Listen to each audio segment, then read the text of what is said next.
Бисмиллахи-рахмани-рахим.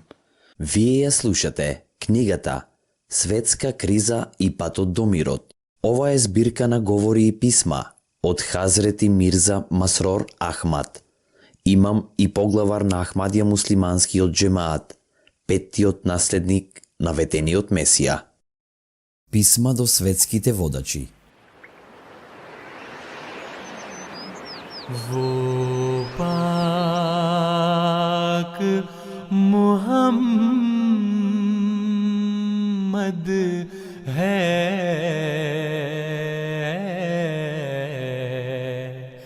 हम सब. Писмо до председателот на Република Франција.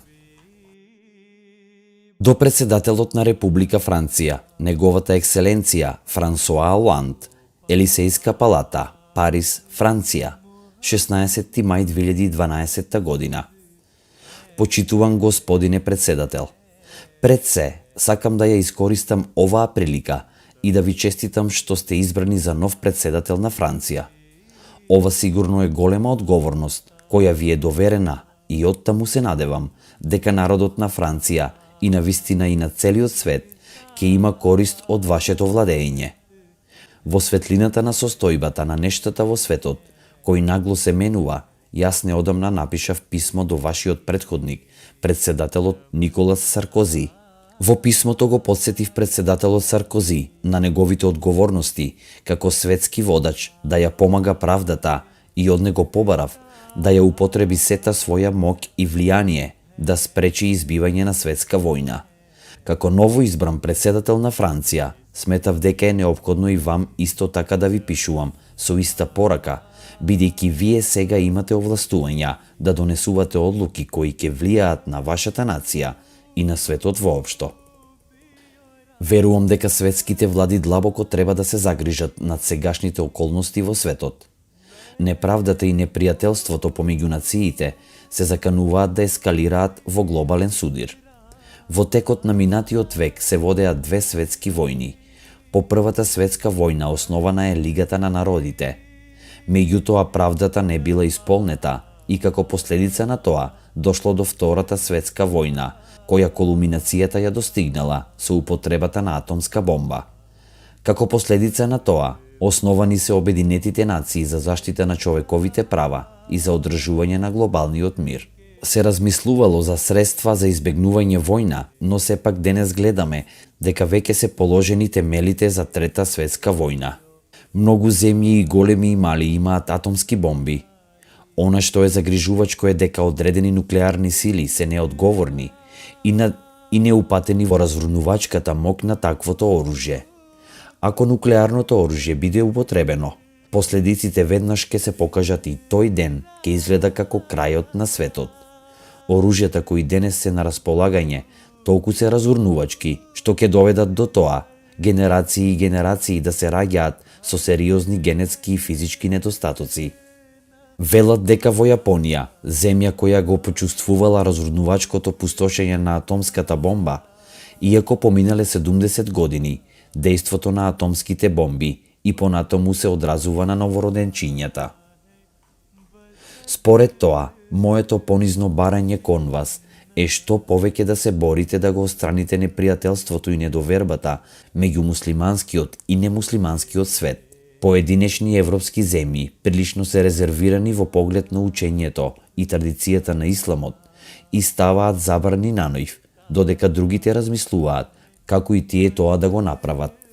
Непријателството кон екстремистите, така наречени муслимани, веќе го имаат кон Запад, може да ги наведе да реагираат на несоодветен начин, што понатаму ќе води кон понатамошна религиска нетолеранција и разминување. Исламот, меѓутоа, е миролюбива религија, која не подучува правилно да се однесуваме и да не применуваме никаков вид на неправда. Ние, Ахмадија муслиманската заедница, го следиме овој принцип и веруваме во миролюбиво решение на сите прашања. Тажно е што гледаме дека малцинството на муслимани представува сосема искривена слика на исламот и постапува по своите погрешни верувања. Јас ви велам, од љубов кон честниот пратеник, Мухаммед салаллаху алейхи веселем, кој бил милост за целото општество, Да не верувате дека ова е вистинскиот ислам и таквите погрешни постапки да не ги земете како изговор за навреда на чувствата на миролюбивите муслимани. Неодамна, немилосрдна и нечувствителна личност ги усмртила француските војници во Јужна Франција без никаква причина, а потоа неколку дена подоцна влегла во училиште и усмртила 3 невини еврејски деца и еден учител. Ние исто така гледаме дека такви суровости редовно се случуваат и во другите муслимански земји. И така, овие постапки на противниците на исламот им даваат повод да ја покажат својата омрза на широк фронт, да одат кон своите цели. Како муслиман, јас ќе објаснам дека исламот не одобрува суровост или угнетување на било кој начин. Честниот Куран смета дека убивањето на невина личност без причина е слична на убивањето на целото човештво. Ова е наредба која е безусловна и без исклучок. Куранот понатаму вели, дури и ако една земја или луѓе имаат непријателство кон вас, тоа не смее да ве попречи со нив да постапувате праведно и честно. Непријателството или соперништвото не смее да води во одмазда или да се однесувате несоодветно. Ако сакате судирот да биде решен на најдобар начин, настојувајте да најдете миролюбиво решение. Јас почитувам што многу западни земји великодушно им одобриле на луѓето од сиромашните и неразвиени земји да се сместат во нивните држави, меѓу кои се и муслиманите. Навистина во вашата држава живеат многу муслимани и тие исто така се ваши граѓани. Повеќето од нив се држат до законот и се искрени. Понатаму, исламот јасно пропишува дека љубовта кон својата земја е дел од верата. Ахмадија муслиманската заедница така се однесува и ја унапредува оваа порака ширум светот. Ова е мојата порака до вас. Ако вистинското учење на исламот се рашири насекаде, тогаш љубовта кон својата нација и мирот ќе станат втемелени во секоја земја и меѓу земјите во светот. Моето понизно барање кон вас и навистина кон сите светски водачи е наместо сила во совладувањето на другите нации да користите дипломатија, диалог и мудрост. Главните сили на светот, како што е Франција, треба да ја одиграат својата улога во воспоставувањето на мирот. Тие не треба да ги злоупотребуваат постапките на малите земји како основа за дисбаланс на слогата во светот.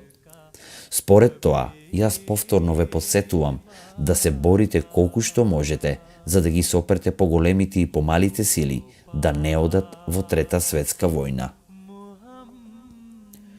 Нема сомневање дека ако ние не успееме во оваа задача, делувањето и последиците на таквата војна нема да бидат ограничени само на сиромашните земји на Азија, Европа и Америка.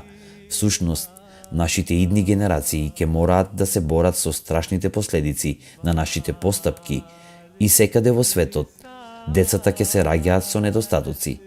Мојата молитва е водачите на светот да постапуваат мудро и да не дозволат взаемното непријателство меѓу нациите и луѓето од помалите размери да се разгори во глобален судир.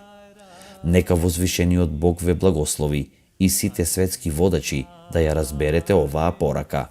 Со најдобри желби и молитви, искрено ваш, Мирза Масрор Ахмад, Халифатул Месих Петти, поглавар на светски раширената Ахмадија муслиманска заедница. जिसकी चमन्ना